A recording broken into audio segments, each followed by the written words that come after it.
India गठबंधन को लेकर लालू यादव ने कहा था कि सबको अपना अपना अभिमान जो है वो छोड़ना पड़ेगा, सबको अपना अपना घमंड जो है वो छोड़ना पड़ेगा और सबके साथ मिलकर खड़ा रहना पड़ेगा। लेकिन अब यहाँ देखने को ये मिल रहा है कि कोई अपना घमंड छोड़ने को तैयार नहीं है। जहां एक तरफ कांग्रेस को बिहार में भी दबाया जा रहा है, वहीं दूसरी तरफ अब कांग्रेस को यूपी में तो अखिलेश यादव झुंझुना समझ लिए हैं।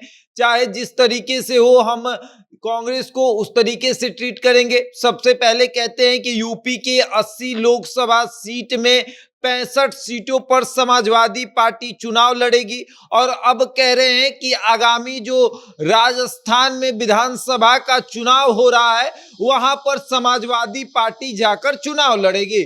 यानी कांग्रेस का जो क्षेत्र है जहां पर कांग्रेस सबसे अधिक मजबूत है वहां पर समाजवादी पार्टी जाकर चुनाव लड़ेगी और इस बात की लगभग घोषणा भी हो चुकी है कि समाजवादी पार्टी राजस्थान से चुनाव लड़ने की तैयारी कर रही है। अब हम आपको विस्तार से समझाएंगे कि आखिर इसमें माजरा क्या है भैया, आखिर क्यों ऐसा हो रहा है, क्यों समाजवादी पार्टी कह रही है कि हम राजस्थान में जाएंगे चुनाव लड़ने। लेकिन उसके पहले नमस्कार, मेरा नाम शशांक पांडे है, आप जनता जंक्शन पर मुझे देख रहे हैं, कैमरे के पीछे विशाल खड़े हैं और अब हम आपको बताते हैं कि जहां एक तरफ कांग्रेस लगातार अपने आप को मजबूत कर रही है, हर क्षेत्रों में अपने आप को मजबूत कर रही है। अगर आप देखें तो जहां जहां कांग्रेस कमजोर है वहां पर अपने आप को मजबूत करने का प्रयास कर रही है। यूपी, बिहार, झारखंड, महाराष्ट्र, बंगाल, जहां जहां क्षेत्रीय पार्टी है कांग्रेस चाहती है कि उनके साथ गठबंधन करके चुनाव लड़ते हैं और मजबूत होंगे। इसीलिए तो इंडिया गठबंधन बना और इंडिया गठबंधन जहां एक तरफ नीतीश और लालू के नेतृत्व में बनकर तैयार हुआ,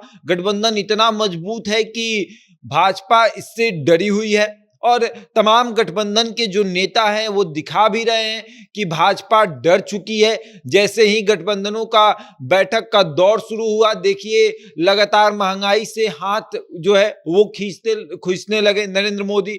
गैस का दाम कम हो गया, उसके बाद लगातार अब महिला आरक्षण की बात होने लगी और हर बार कुछ ना कुछ नया हो रहा है। तो गठबंधन से भाजपा डरी हुई है, लेकिन अब उस गठबंधन को मजबूत नहीं रखकर कमजोर करने का प्रयास किया जा रहा है। जहां एक तरफ आप देखेंगे तो बिहार में कहा गया कि कांग्रेस को उतना ही सीट दिया जाएगा जितना पर कांग्रेस लड़ सके, यानी 5 से 6 सीट कांग्रेस को दिया जाएगा और बिहार में कांग्रेस ने बताया कि भैया हम 5 सीट पर नहीं लड़ेंगे, हमको कम से कम 10 सीट चाहिए। अब आते हैं, बिहार छोड़ते हैं, यूपी में जाते हैं। यूपी में अखिलेश यादव जो है, अखिलेश यादव लगातार कांग्रेस को दबाने का प्रयास कर रहे हैं। इसके पहले भी अखिलेश यादव और कांग्रेस का मनमुटाव हो चुका है। आप यूपी विधानसभा चुनाव में देखे थे तो कांग्रेस अकेले चुनाव लड़ी थी, हालांकि कांग्रेस को काफी नुकसान हुआ इससे। तो कांग्रेस आज भी इस बात को बताती है कि अखिलेश यादव जानबूझकर हम लोगों से गठबंधन तोड़ लिए और हम लोगों को अकेले चुनाव लड़ना पड़ा। और क्षेत्र में अगर देखा जाए तो कांग्रेस उतनी मजबूत नहीं है, क्षेत्रीय पार्टी से कांग्रेस मजबूत नहीं है। अब जहां जहां कांग्रेस शासित राज्य है वहां वहां तमाम पार्टियां कह रही है कि हम जाकर चुनाव लड़ेंगे। अब दिल्ली में कांग्रेस शासित दिल्ली था, मतलब कांग्रेस शासित दिल्ली, अब वहां पर आम आदमी पार्टी चुनाव लड़ती है और उसके बाद कांग्रेस को वहां से साफ कर देती है, वहां अपनी सरकार बना लेती है। पंजाब की आप बात करें तो पंजाब में भी वही होता है, वहां कांग्रेस शासित पंजाब था तो वहां भी आम आदमी पार्टी चुनाव लड़कर कांग्रेस को हरा देती है। अब समाजवादी पार्टी कह रही है कि हम जाएंगे, हम राजस्थान में जाएंगे और वहां पर जाकर चुनाव लड़ेंगे, हमारी पार्टी वहां बहुत मजबूत है और मजबूती के साथ फील्डिंग कर रही है।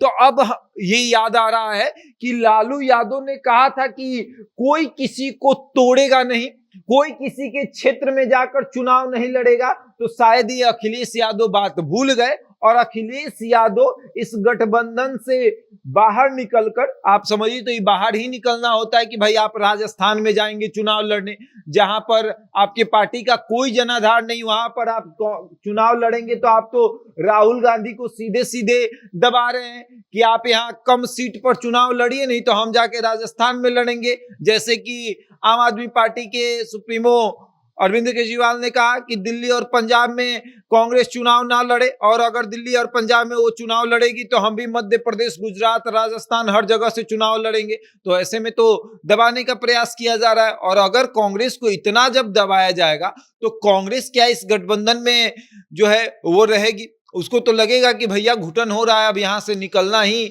सही रहेगा। और अगर कांग्रेस इस गठबंधन से निकलती है तो इस गठबंधन में नीतीश कुमार भी नहीं रह पाएंगे, क्योंकि नीतीश कुमार का मानना है कि गठबंधन में जब तक कांग्रेस नहीं रहती है तब तक भाजपा को हराना इतना आसान नहीं होगा। अब देखिए आगे क्या होता है। अगर समाजवादी पार्टी जो है राजस्थान जाकर चुनाव लड़ती है तो फिर कांग्रेस को नुकसान होगा, और जब कांग्रेस को नुकसान होगा तो कांग्रेस ये प्रयास करेगी कि अब हम इस गठबंधन से बाहर निकल जाते हैं। अब देखिए आगे क्या होता है 2024 के लिए ये कितना सही रहेगा। अब लालू यादव और नीतीश कुमार के नेतृत्व में बना ये गठबंधन कितना दिन तक चलेगा। हालांकि बिहार से इसकी शुरुआत हुई है और कहा जाता है कि बिहार हमेशा राजनीतिक इतिहास लिखता है, चाहे आप जेपी आंदोलन की बात कर ले या फिर अभी नया जो गठबंधन बना है इसकी बात कर ले, ये भी एक इतिहास ही रचने वाला है। अब देखिए आगे क्या होता है। बहरहाल इस खबर में इतना ही, बने रहे हमारे साथ और देखते रहें जनता जंक्शन।